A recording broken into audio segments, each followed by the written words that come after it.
Hey, Mike here. I just wanted to let you know that you can listen to Dark Poutine early and ad-free on Amazon Music, included with Prime.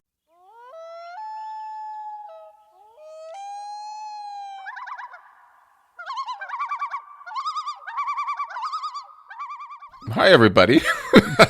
Oh, boy. Welcome back to Dark Poutine. I am Mike Brown, and the dirty-minded person at his home in Vancouver is Matthew Stockton. Hello, Matthew. I'm so glad you weren't recording. I'm glad I wasn't recording, too, because we already have an explicit tag for the show. Because I can't stop swearing. Yeah, but, you know, it would be even worse if we aired what you were talking about there. I was just talking about somebody that I find attractive. That's correct. Anyway, moving forward...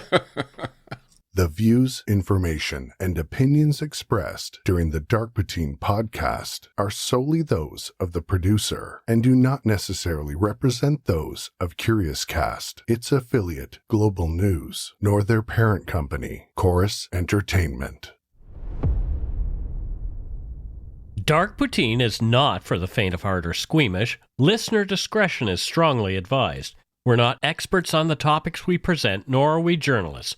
We're two ordinary Canadians chatting about crime and the dark side of history. Let's get to it. Put on your toque, grab yourself a double-double and a Nanaimo bar. It's time to scarf down some Dark Poutine.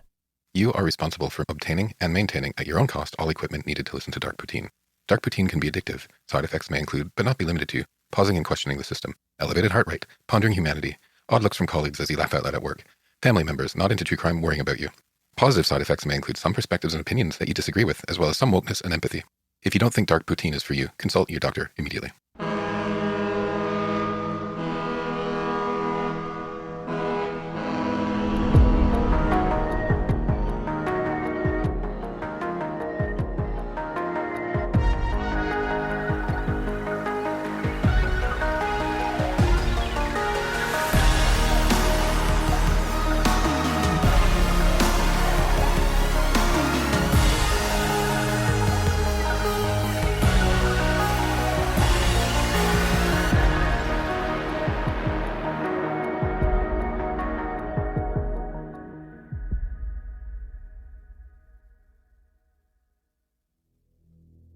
This week, we discuss the shooting death of American Mark Harshbarger during a 2006 family hunting trip to Buckens Junction, Newfoundland.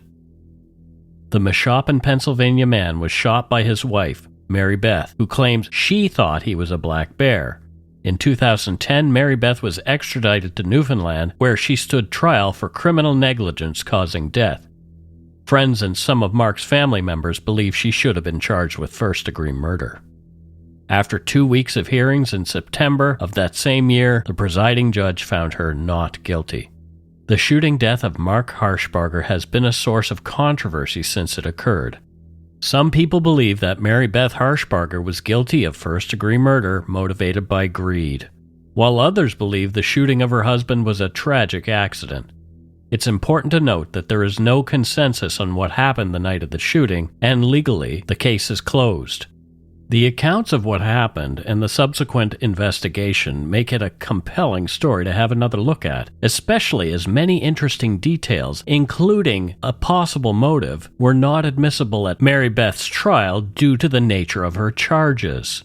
Regardless, it is also important to remember that this topic is very sensitive for many people. The family and friends of Mark Harshbarger are still grieving his death, and Mary Beth Harshbarger has gone through a great deal herself. Mark's children have lost their father. We aim to be respectful of all parties involved when discussing this fascinating case. This is Dark Poutine episode 306, The Tragic Death of Mark Harshbarger. Like it or not, hunting has played a significant role in the building of our nation and continues to be a large factor in shaping our outdoor culture, mostly common in more rural regions. Canada's vast wilderness encompasses a significant portion of the country's total area. This country is the second largest country in the world, with a total area of approximately 9.98 million square kilometers. Much of this expanse comprises diverse wilderness areas, including national parks, conservation areas, and remote landscapes untouched by extensive human development. Protected areas are critical in conserving Canada's wilderness's natural beauty and biodiversity. Over 12% of Canada's land and freshwater areas are designated as conservation areas, with efforts ongoing to increase this percentage to protect more of the natural environment. The Canadian wilderness includes various ecosystems from the temperate rainforests of British Columbia to the Arctic tundra of the north, the expansive boreal forests stretching across much of the country, to the prairie grasslands and the rugged Atlantic coastline. These areas are home to many wildlife and plant species, some unique to Canada. The abundance of wildlife with valuable furs played a significant role in the initial European settlement in Canada. The fur trade has been a central element in Canada's history, shaping the country's economic, social, and political landscapes from the early 16th century to the 19th century. It was the driving force behind the exploration and colonization of vast territories, serving as the backbone of the Canadian economy for centuries. The trade began with the demand for beaver pelts in Europe, primarily for making felt hats. This led to establishing trade relationships between European traders and Indigenous peoples. These complex relationships involved economic exchanges and significant cultural and social interactions. The fur trade led to the establishment of the North American fur trading companies, most notably the Hudson's Bay Company and the Northwest Company, which set up a network of trading posts across the continent. These posts became the centers of trade for Indigenous trappers who exchanged furs for European goods such as metal tools, firearms, blankets, and clothing. This trade network facilitated the mapping of Canada's geography and laid the groundwork for national development. Moreover, the fur trade played a critical role in forming Canada's multicultural society as it brought together people from diverse backgrounds, including Europeans, Indigenous peoples, and later Métis communities, which emerged from the intermarriage between European traders and Indigenous women mostly. However, the fur trade also had profound impacts on Indigenous societies, including dependency on European goods, alteration of traditional lifestyles, and involvement in European rivalries and conflicts. Despite these challenges, the fur trade era is a testament to the resilience and adaptability of Indigenous peoples who were essential partners in trade. As Canada evolved, the fur trade diminished in importance with the decline of the beaver hat fashion in Europe and the rise of other economic activities. Yet its legacy is still evident today in Canada's place names, cultural expressions, and the continued significance of fur in some Indigenous and northern economies. Hunting and trapping, for various reasons, still occur across the country, again in more rural regions. Indigenous people, for example, have the right to hunt for food based on treaties or recognized Aboriginal titles. Hunting, as we all know, is a practice dating back to the earliest humans for various purposes, including subsistence, trade, and conservation.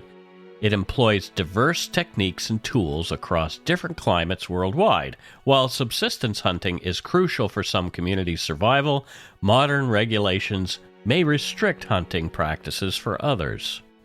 Yeah, I'm from a big hunting family. Yeah, and this is why I thought that you might really enjoy talking about what happens in this particular story. You'd have knowledge that maybe I wouldn't because I was never a hunter. Yeah, we grew up hunting, fishing, trapping. Yeah. Mm-hmm. So Canada's vast wilderness and abundant wildlife, including many large and small game animals, make it an ideal destination for game hunting enthusiasts like the Harshbarger family from Meshoppen, Pennsylvania. Meshoppen, from which the Harshbargers hail, is situated in Wyoming County, Pennsylvania, a borough of just over 500 people, epitomizing rural American life along the scenic Susquehanna River. With roots stretching back to Native American heritage and European settlement in the 18th century, Meshoppen has evolved while maintaining its close-knit community and agricultural economy. The area's geography, marked by the Susquehanna River, rolling hills, and lush forests, is pivotal in the local lifestyle and economy, offering abundant outdoor recreational opportunities.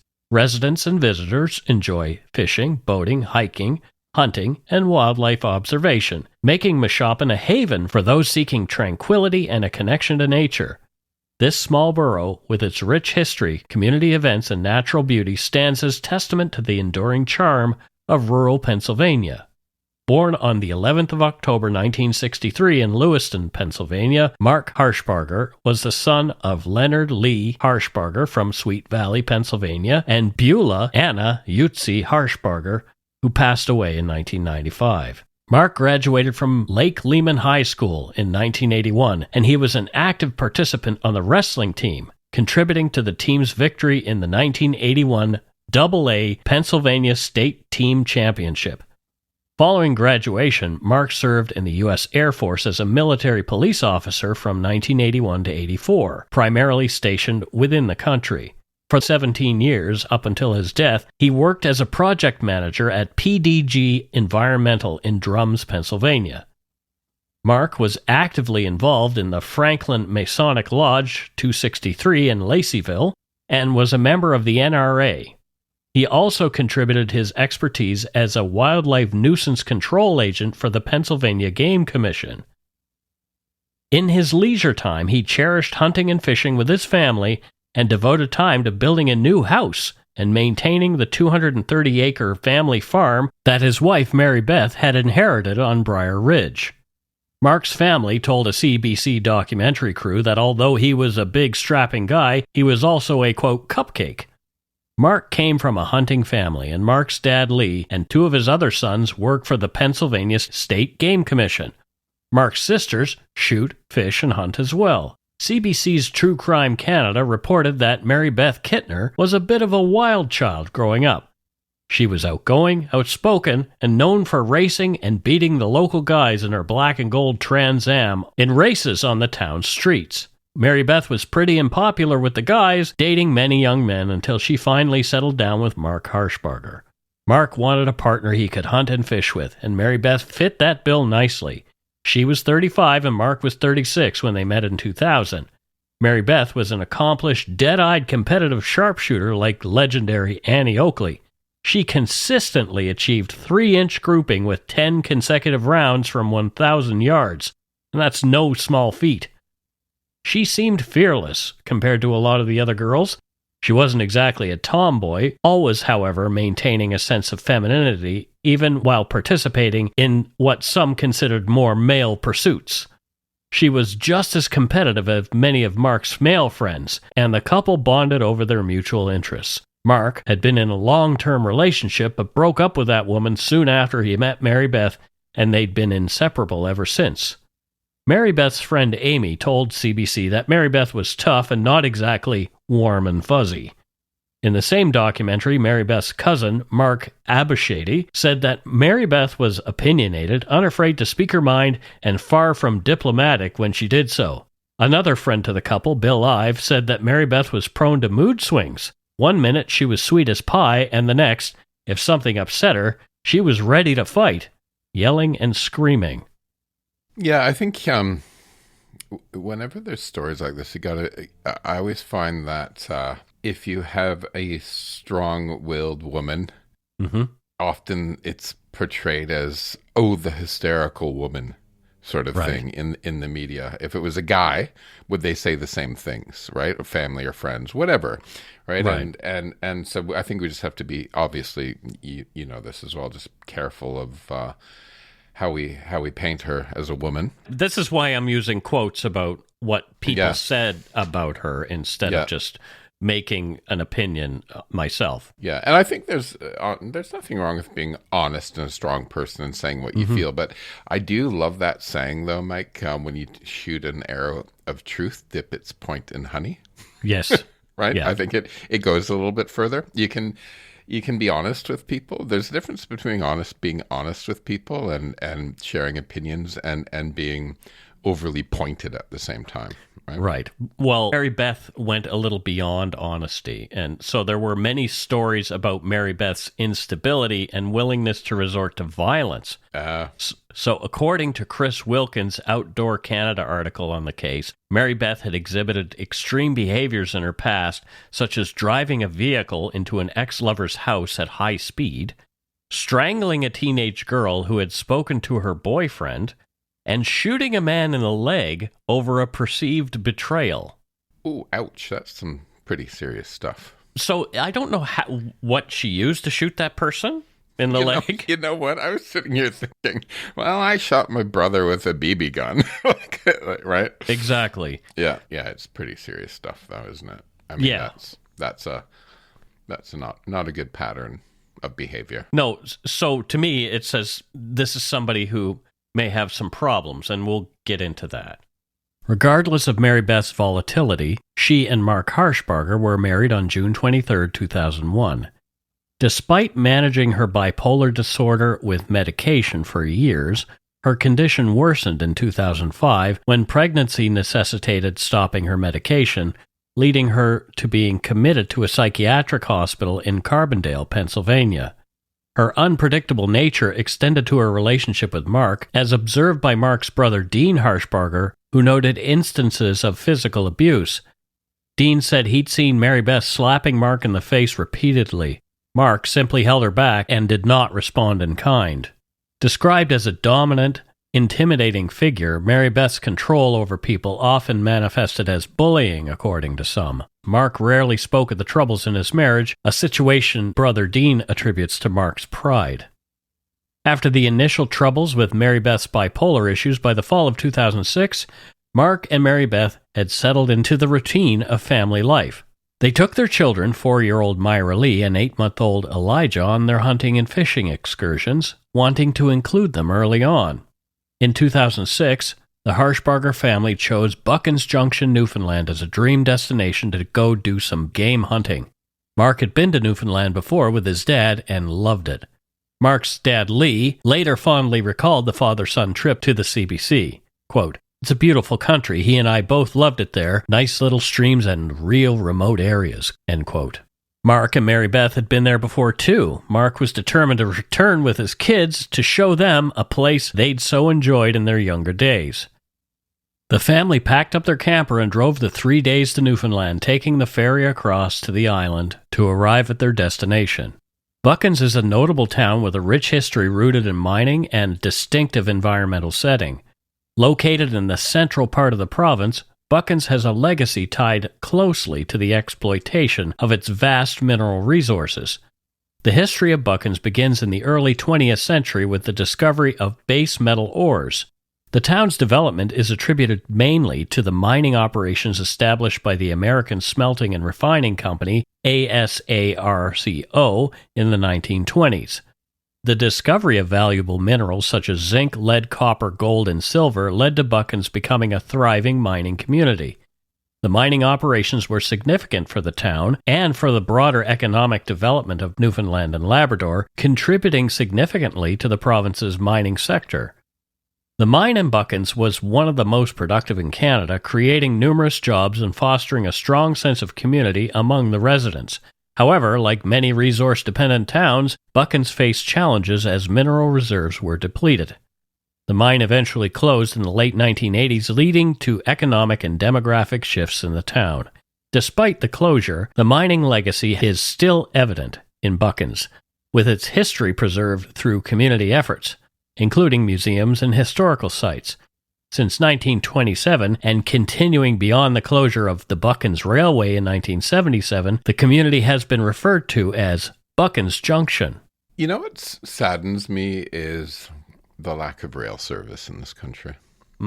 Having spent a lot of time in Europe with, you can complain about the trains being late in the UK, but there's really good rail service, and lots of small towns that were sort of reliant on the railways Right.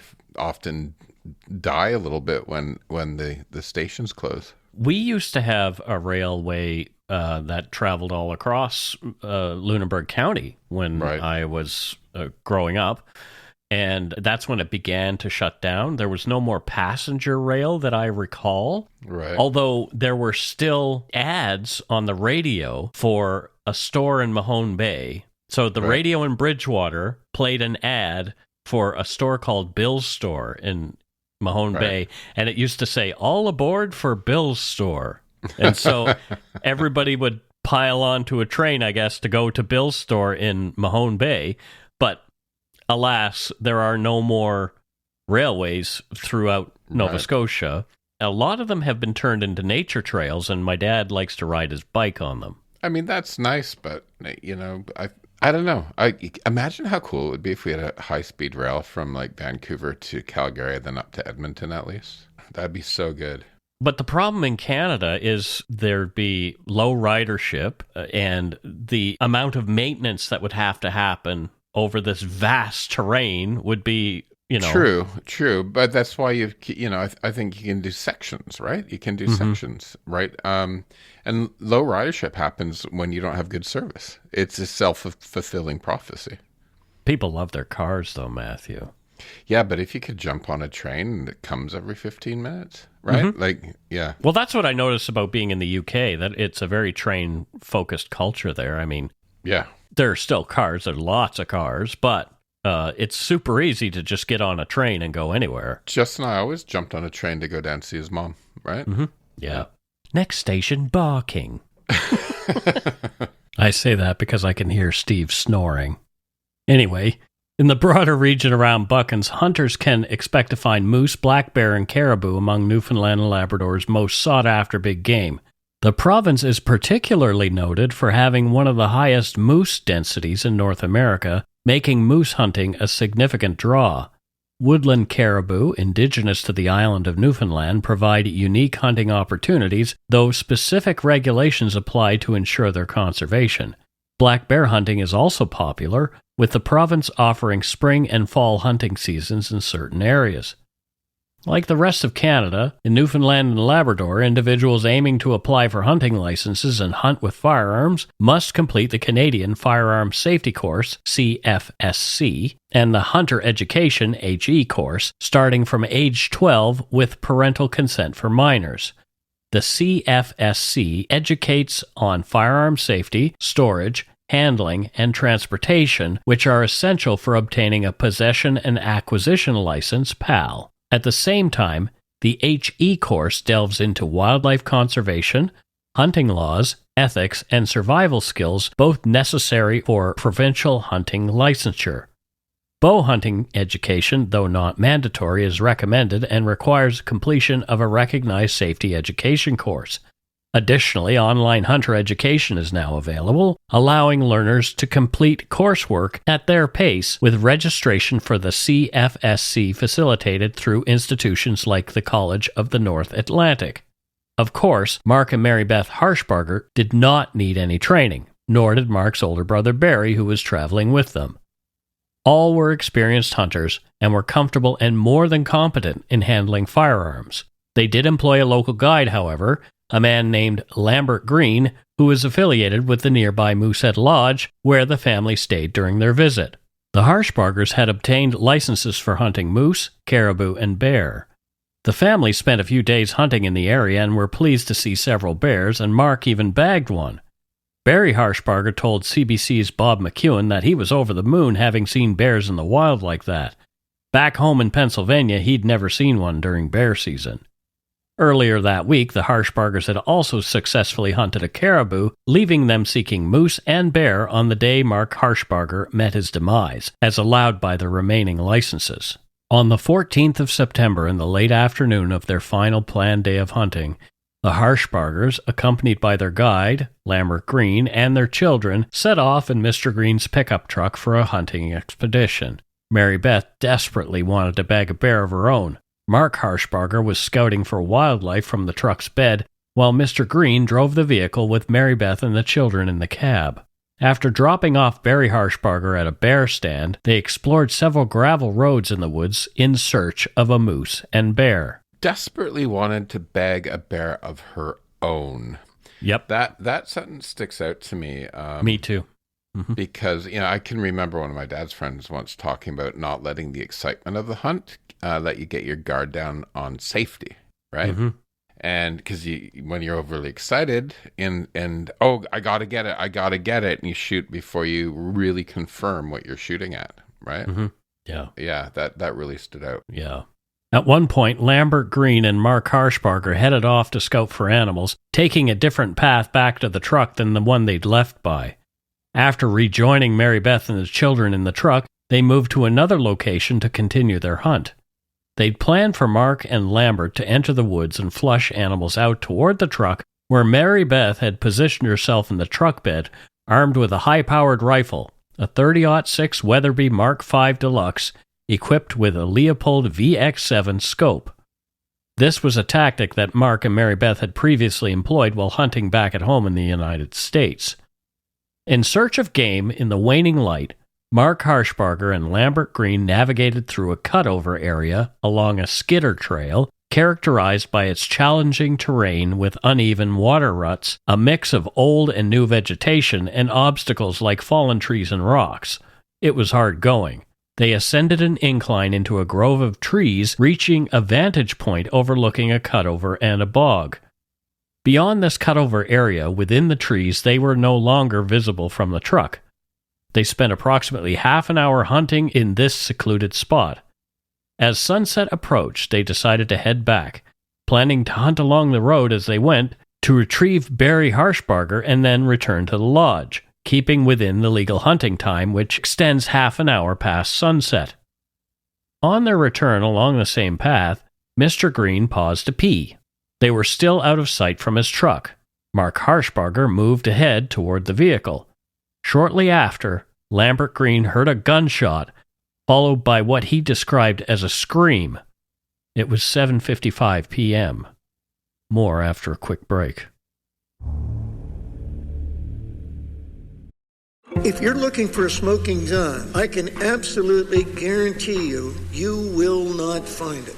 In October 2001, a series of letters filled with a deadly powder called anthrax were dropped into the U.S. mail system. What started as an unprecedented case turned into an unsettling mystery. Who sent these deadly letters, and why?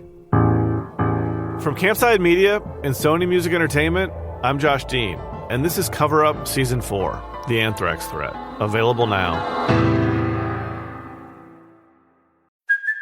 Hey, it's Kaylee Cuoco for Priceline. Ready to go to your happy place for a happy price? Well, why didn't you say so? Just download the Priceline app right now and save up to 60% on hotels. So whether it's Cousin Kevin's Kazoo Concert in Kansas City, go Kevin, or Becky's Bachelorette Bash in Bermuda, you never have to miss a trip ever again. So download the Priceline app today. Your savings are waiting. Go to your happy place for a happy price. Go to your happy price, Priceline.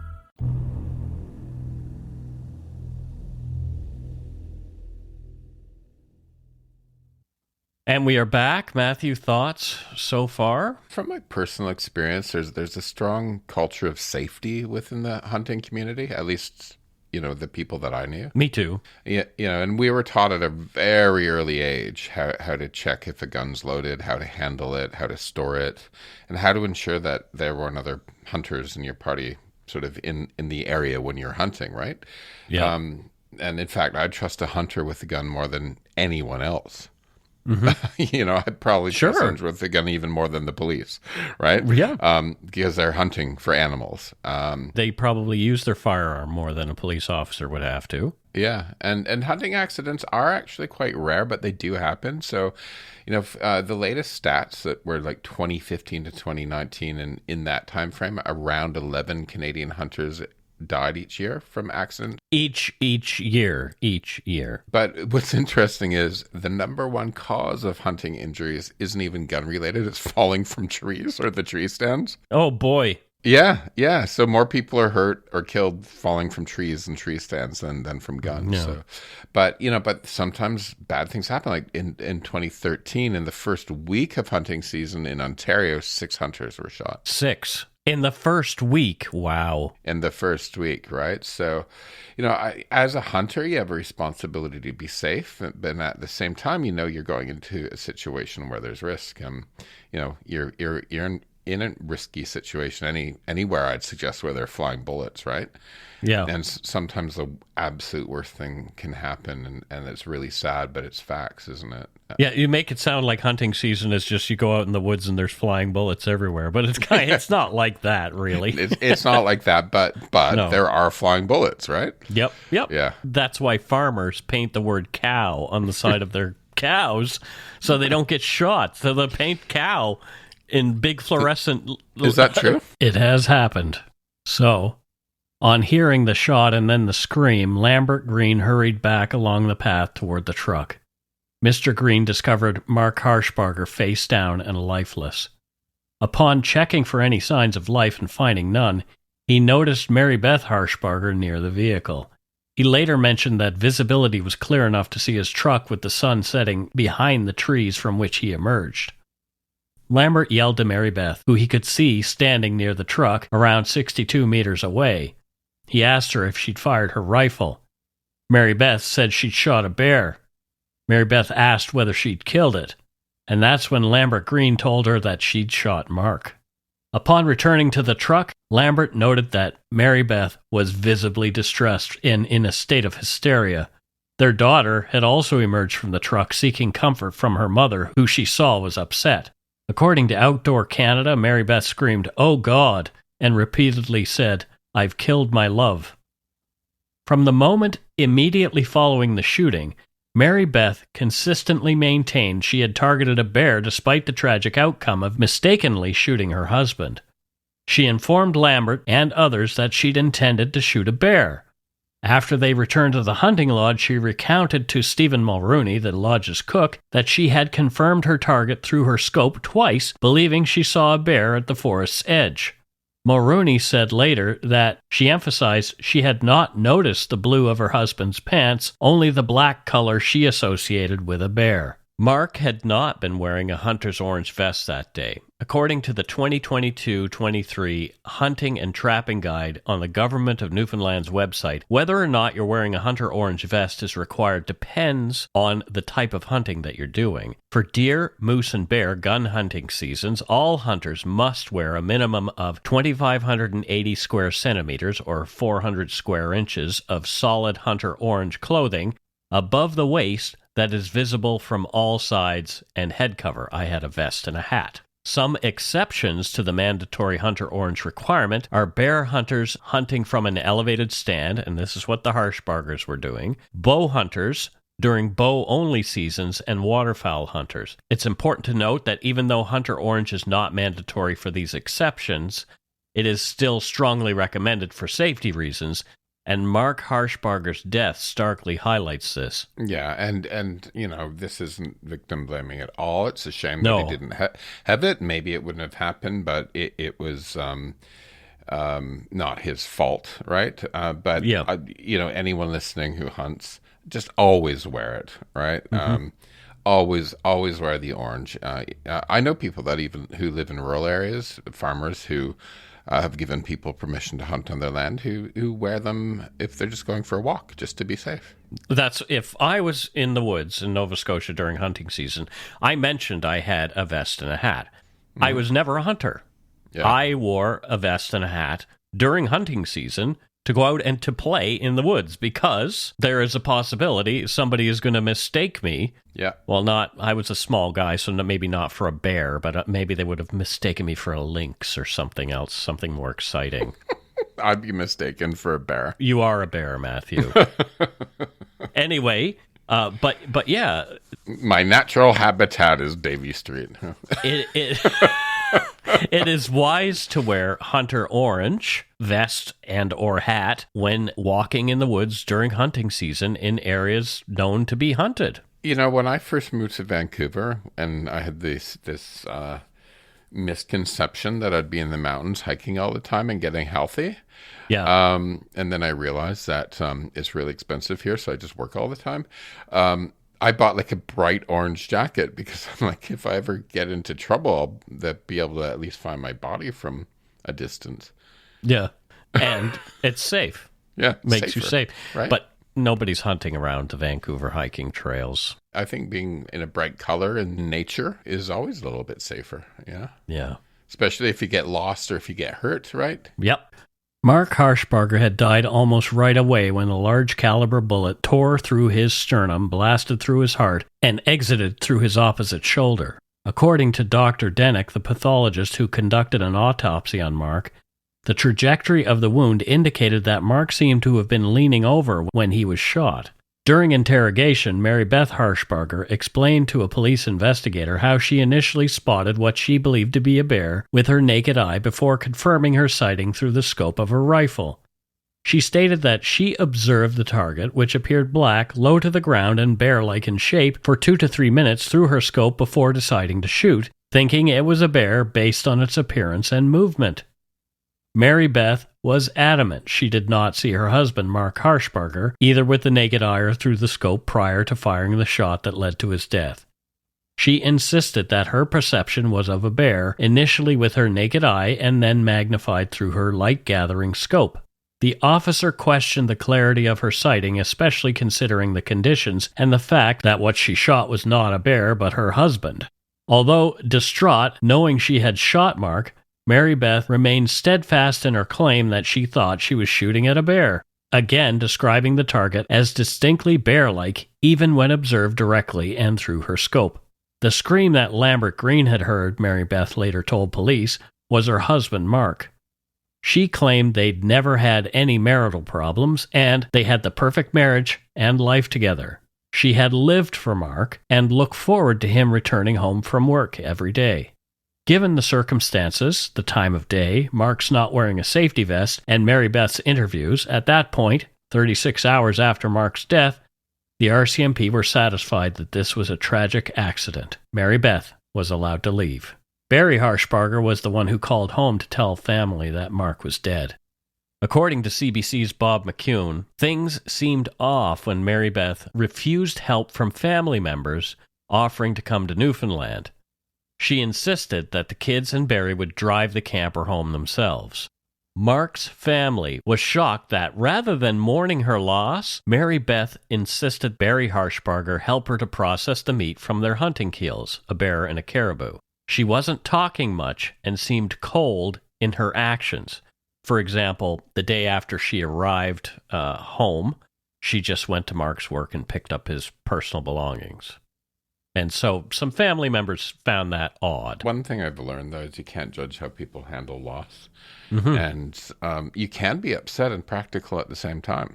Totally. Right? Very much so. And I actually appreciate the fact that she wanted to ensure that the animal meat was being processed. Mm-hmm. You know, they're not trophy hunters. And well, they did have trophies in their home, but they weren't. That wasn't the only thing that they were doing. We had moosehead as well, but we ate the moose, right? Right. To me, that there's a code of respect that good hunters have for the animal, and that's making sure you use it all. And so I don't judge her on that at all. I understand that too.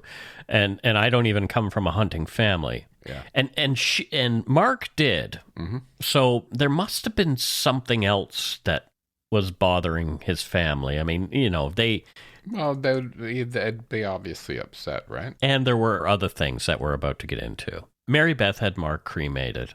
According to Outdoor Canada, Mark's sister Sharon Chorba clarified that the family did not initially suspect foul play at the scene of the shooting, acknowledging Mary Beth's ability to appear sincere. The family appreciated the police's subsequent investigation, but questioned why the circumstances of the shooting, including Mary Beth's decision to fire without clear identification of her target during a questionable time of day, were not scrutinized further.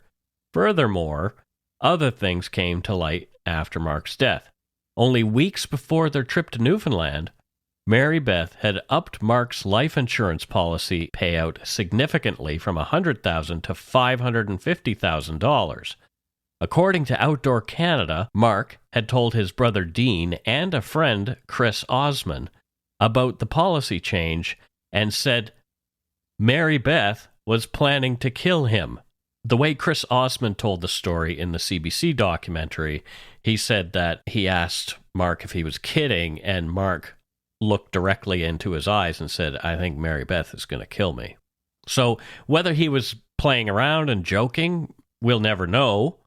But yeah, it's motive. There's a motive. There's motive, but I'm not seeing anything that proves anything either, right? Right. Yep. And you know what? If Justin and I were going hunting, I'd probably increase insurance as well. Just in case. On me, because I know how to handle a gun and Justin doesn't. Oh, boy. Well, there you have it.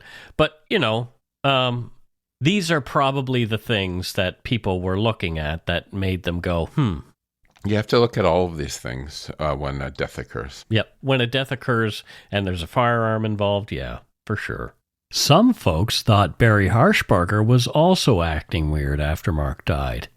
He told his family that any questions for Mary Beth should go through him.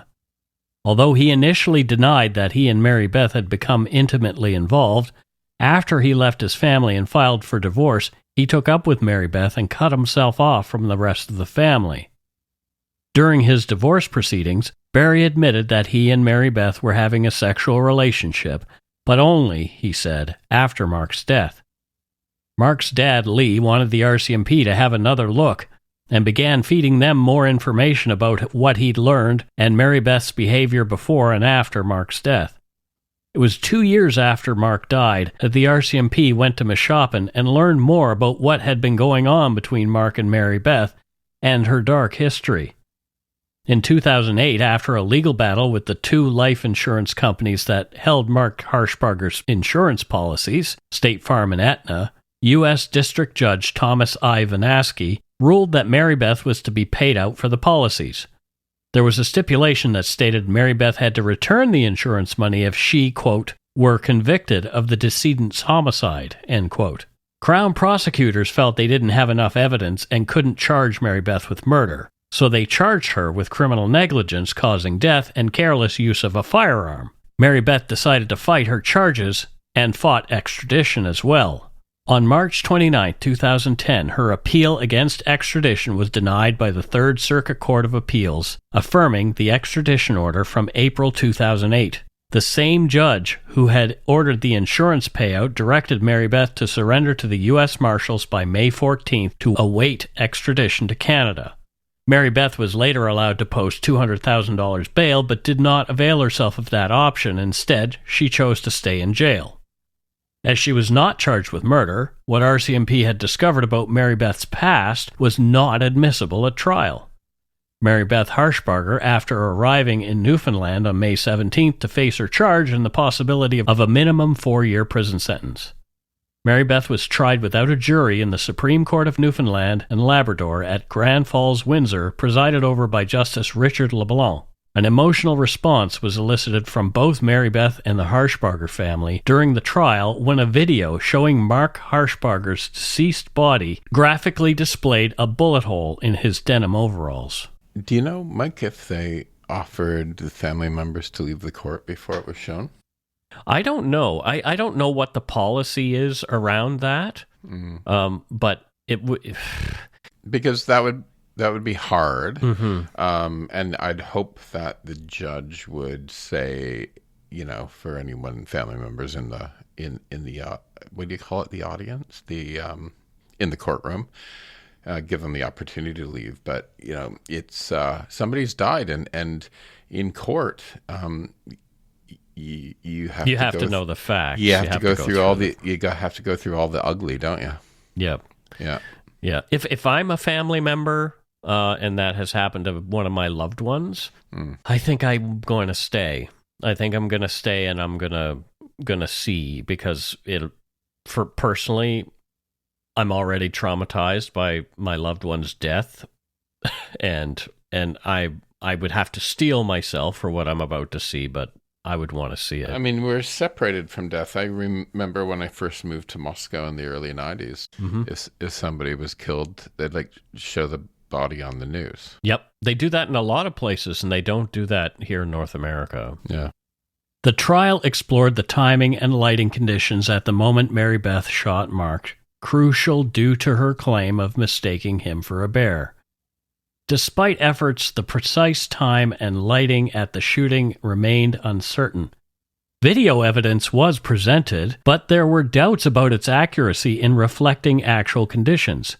Testimonies varied on whether it was too dark for Mary Beth to correctly identify her target, with some suggesting visibility was sufficient, while others indicated it was challenging to distinguish human from animal forms. The police had undertaken 2 reenactments of the events surrounding Mark Harshbarger's death. The first, just 2 days post-event, aimed to replicate the exact conditions with efforts to ensure the accuracy of lighting and positioning. The reenactments sought to determine if the shooting was accidental or intentional, with the conclusion leading toward the former. However, uncertainties regarding the precise conditions at the time of the shooting, including lighting and the shooter's visibility, left doubts about the exactness of Mary Beth Harshbarger's perspective. A year later, the second simulation faced challenges like diminished memories and technical issues, making it difficult to rely entirely on these observations to assess Mary Beth's guilt or innocence. Although Mary Beth did not testify, her explanation of the events to RCMP in several interviews and that of Lambert Green, the other adult present at the time, were considered. Justice Richard D. LeBlanc considered various factors to determine whether Mary Beth was criminally negligent in causing Mark's death, including the lighting conditions, her awareness of Mark's and Lambert Green's movements, and her state of mind. Despite the absence of full daylight, there was insufficient evidence to confirm it was too dark for proper target identification.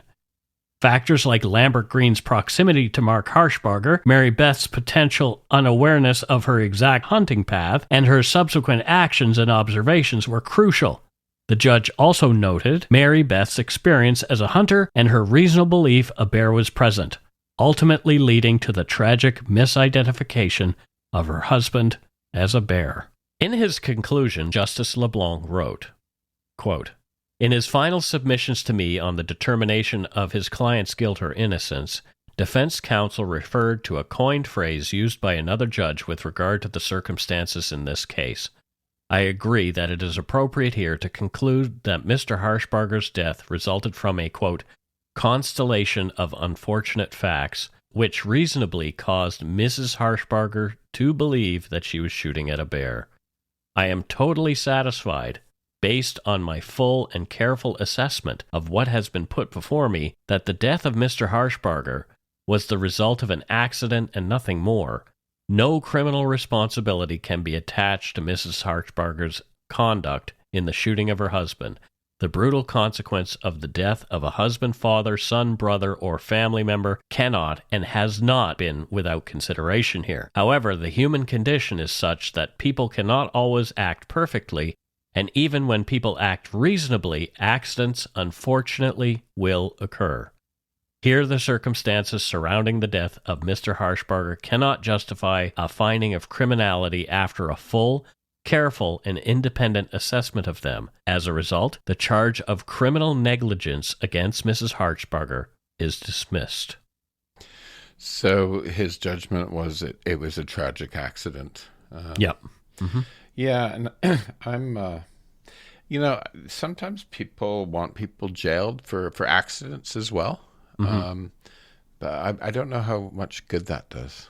I don't know either. The person's sort of like in their own jail, in their own minds, right? Like Mm-hmm. if it's truly an accident, the guilt you would feel, Yeah, totally. Yeah. So just to counter that really quickly, we're about to hear from Mark's dad, Lee, in a few quotes.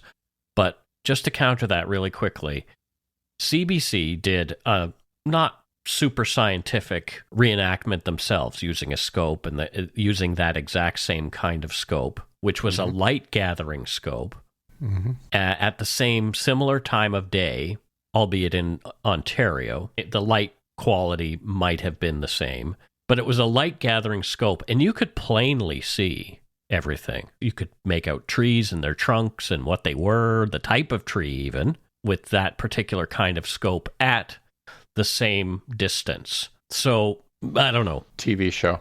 Right. TV show that is paid for drama, essentially. Yeah. Like, yes, it's news programming, but, tree branches in the way of the scope. Sure, all kinds of things. Sun going down in glints. Nobody's going to be able to go, this is what she saw. No. So according to westernstar.com, Mark's dad spoke to reporters after the verdict. Quote, "The victim's father, Lee Harshbarger, expressed heartbroken disappointment Friday that there will be no appeal. I don't think the whole thing is fair," said the 77-year-old retired conservation officer. "You shouldn't be able to shoot and kill somebody and just walk away and say, 'I thought it was an animal.' There should be consequences." His son's death has bitterly divided the family and estranged Lee Harshbarger from his daughter-in-law and 2 young grandchildren. He was in court every day of the trial in Grand Falls, Windsor, Newfoundland, along with his companion Carol and another son and daughter. "It was wrongful death," the grieving father said. "Definitely it was wrongful death, but I don't think that I will file a civil suit." Lee Harshbarger says that he will always believe the trial put too much stress on his son's dark clothing and not enough on basic hunter safety. Still, news that there will be no appeal means it's time for the family to try to move on. He said, quote, "I guess it's about as far as we can go. We tried," end quote. The man lost his son, and that's heart-wrenching. Yeah. This whole thing is, I don't know why you do this to me, Meg. This is one of those just wholly tragic stories. There's nothing good in any of this, and God, I hope they can find some peace. I've known some women who, in my life, who were volatile, like Mary Beth. Like, still, I would love to know how she actually, like, what she did to shoot somebody in the leg. You know, that one always kind of stuck with me a little bit. But I know some people, I still do, who are like that in their reactions, and they are really over the top and like sparky. More than sparky, like fiery, a blaze, and they tend to get a bad rap in life, I think, a lot of times, because they're not this retiring, frail little flower that some people believe a woman should be. Or there's all kinds of people in the world. There are all kinds of people in the world. And just because somebody is fiery doesn't mean that they're a murderer. There are a lot of ideas about that society puts on people about how they should act. Like what a woman should be, sort of thing, right? Yeah. Absolutely. Yep. Yeah. So Mark's family erected a granite memorial for him, and the epitaph reads fittingly, "Another fine day afield." And that's it for Dark Poutine, episode 306, The Tragic Death of Mark Harshbarger.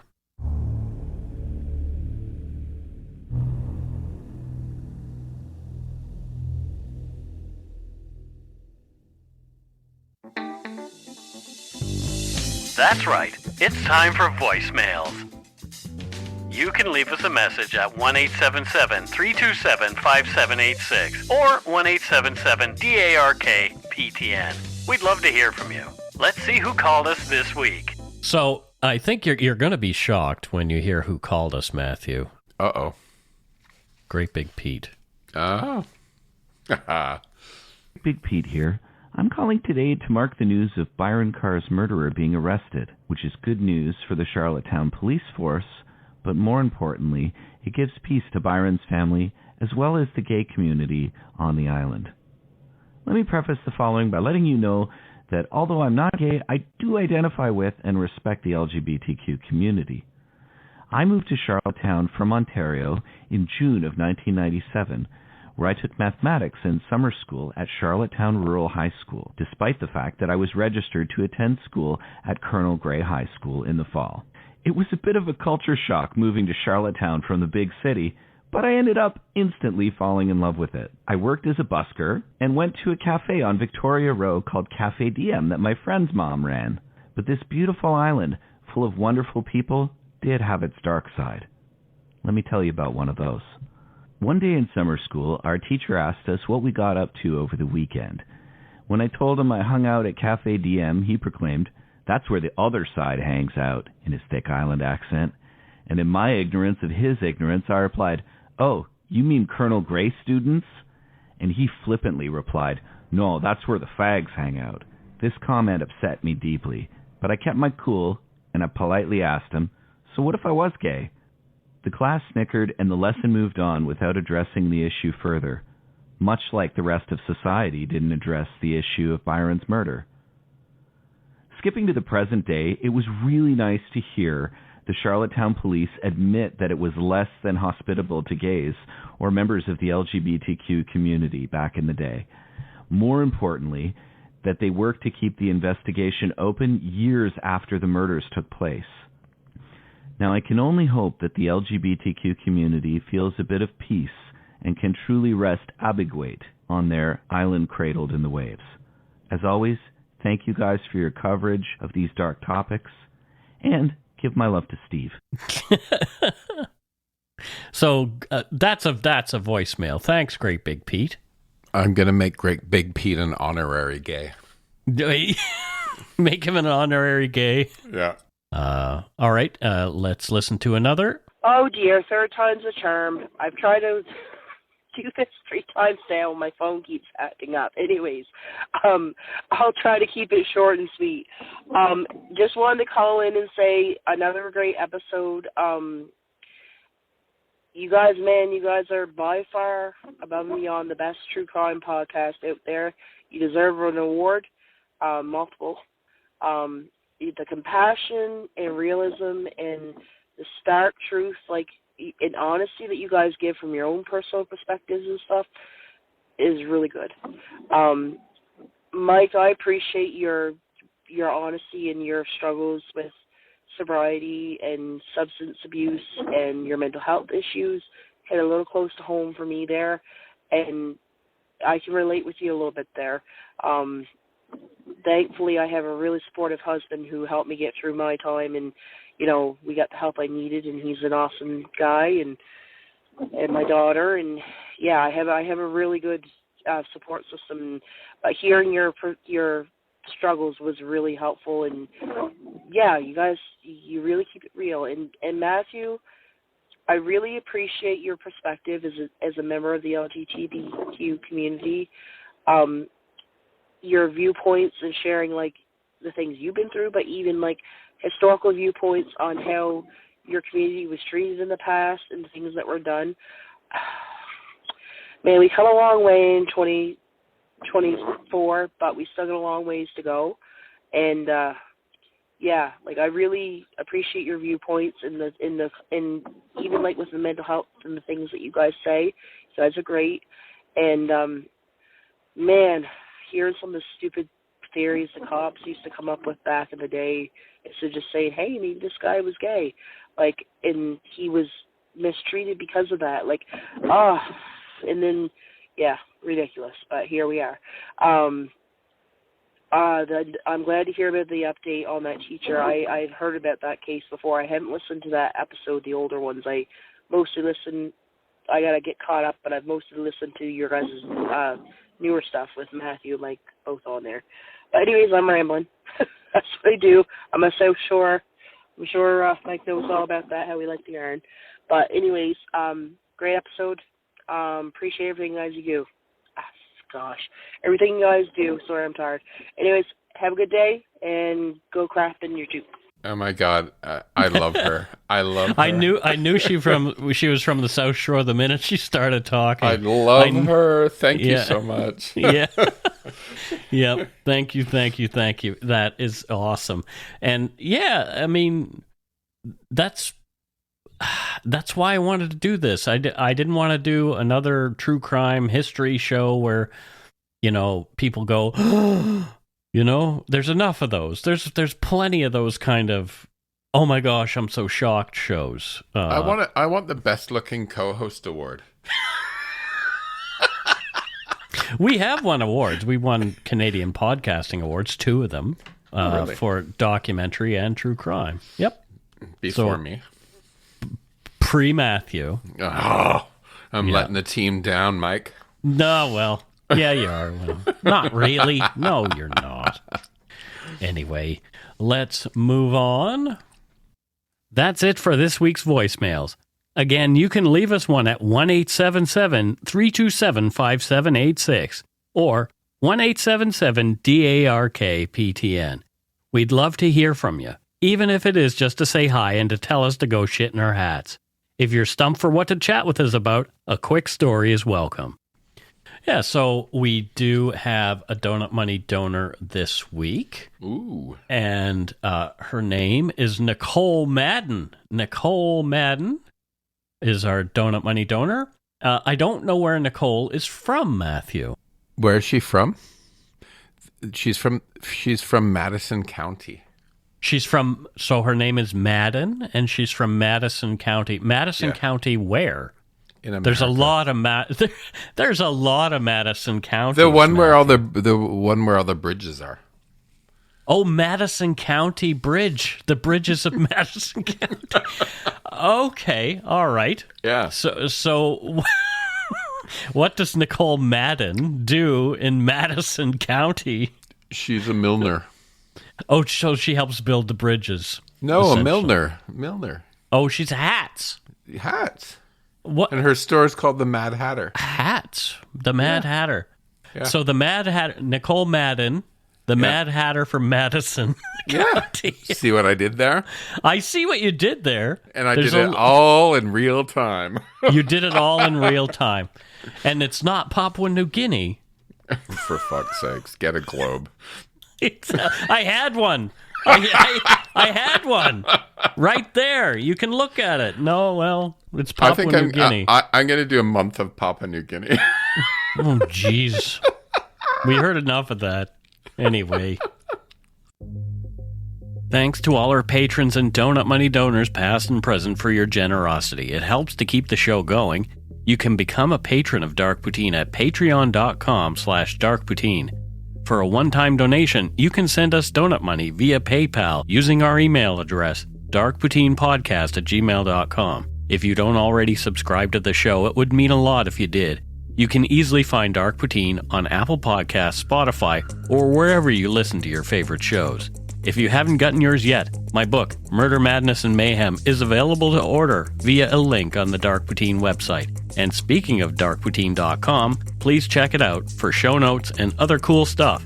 We'd appreciate it if you took the time to give Dark Poutine a like or a follow on Facebook and Instagram. Most importantly, thank you for listening, and tell your friends about us. Word of mouth is a powerful thing. So, until next time, as we say, don't forget to be a good egg and not a bad apple. Bye. Bye-bye.